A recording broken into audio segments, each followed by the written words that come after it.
প্রিয় দর্শক, গুম করে আয়নাঘরে নির্যাতন করা হতো। আয়নাঘরে কি পরিমাণ নির্যাতন করা হতো, কারা নির্যাতিত হয়ে এসেছে, তারা কিন্তু আমাদের সাথে যুক্ত হয়ে অনেকেই বলেছেন এবং আয়নাঘরে আ গুম করে আয়নাঘরে নিয়ে যাওয়া হতো এবং খুবই অমানবিকভাবে নির্যাতন করা হতো। কাউকে মেডিসিন দেওয়া হতো এবং কেউ মারাও গিয়েছেন।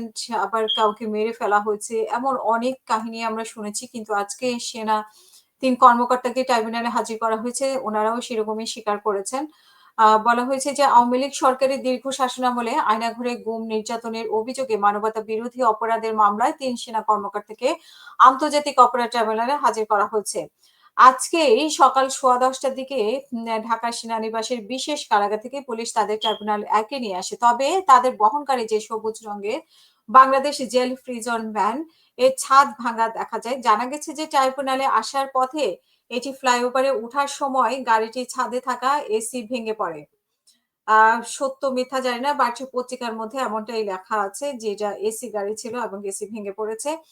হাজির করা ৩ কর্মকর্তা হলেন ডিজিএফআই সাবেক পরিচালক major general Sheikh Mohammad Sarwar Hossain, brigadier general Mohammad Mahbubur Rahman Siddiqui এবং brigadier general Ahmed Tanvir মাঝার Siddiqui.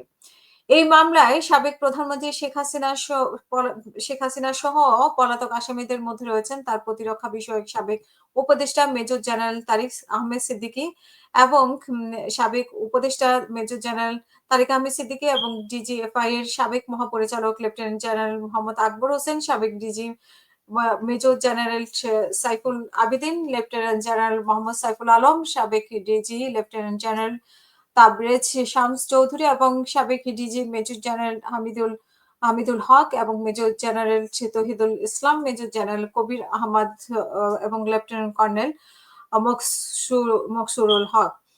Tribunal ১ এর চেয়ারম্যান বিচারপতি মোহাম্মদ গোলাম মর্তুজার মজুমদারের নেতৃত্বে আজ এই মামলায় শেখ হাসিনা সহ সাবেক ও বর্তমান মোট ১৩ সেনা কর্মকর্তাদের বিরুদ্ধে আনুষ্ঠানিক অভিযোগ গঠনের শুনানি অনুষ্ঠিত হয়।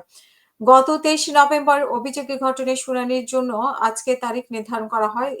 একই সময়ে পলাতকদের পক্ষে স্টেট ডিফেন্স নিয়োগে দেন ট্রাইব্যুনালে এবং আ স্বেচ্ছায় আত্মপক্ষ সমর্থনের লড়তে চাইলে শেখ হাসিনার আইনজীবী হিসেবে জ্যেষ্ঠ আইনজীবী জেডার খান পান্না দায়িত্ব নেন। তবে তিনি শারীরিক অসুস্থতার কথা বলে ৩ ডিসেম্বরের দায়িত্ব থেকে সরে দাঁড়ান এবং তার স্থলাভিষিক্ত হন মোহাম্মদ আমির হোসেন।